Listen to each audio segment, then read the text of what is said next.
భగవత్ బంధువులారా, ఇవాళ మన చాతాద శ్రీ వైష్ణవ బ్రాహ్మణ సమాజానికి వెలుగునిచ్చే ఒక గొప్ప యోగ్యత కలిగినటువంటి అద్వితీయమైనటువంటి రోజు అయ్యింది.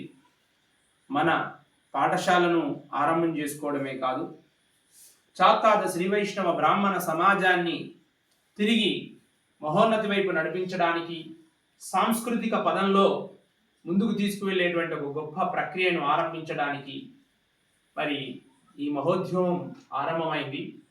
5-6 వ్యక్తులతో ఆరంభమైనటువంటి ఈ పాఠశాల ఇవాళ 84 మంది విద్యార్థులతో అద్భుతమైనటువంటి పాఠశాలగా రూపుదిద్దుకుంది. ప్రపంచంలోనే ఎక్కడా లేని విధంగా వైదిక విద్యను ఏకకాలంలో అందిస్తున్నటువంటి ఒక అద్భుతమైనటువంటి పాఠశాలగా ఉన్నప్పటికీ అనేక రకాల వసతుల యొక్క ఇబ్బందులు మనల్ని వెంటాడుతున్నాయి.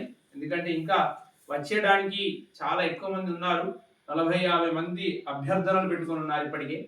అయినప్పటికీ మనకు స్థల భావం చేత మరి ఎవరి యొక్క ఫోన్లను మనం అటెండ్ కాకపోవటం, వారికి అవకాశాన్ని ఇవ్వకపోవటం జరుగుతోంది.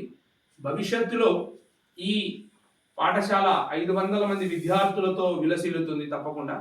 ఎందుకంటే ఇది మరొక శ్రీరంగ క్షేత్రంగా మరి పరిడవిల్లుతూ వైష్ణవ సాంప్రదాయాన్ని అణువణువున సమాజానికి అందించగలిగే అద్భుత వేదమూర్తులైనటువంటి మరి జ్ఞాన సంపన్నులైనటువంటి పండితులను తయారు చేసేటువంటి ఒక కేంద్రంగా ఇది మారుతుందని ఆకాంక్షిస్తున్నాం.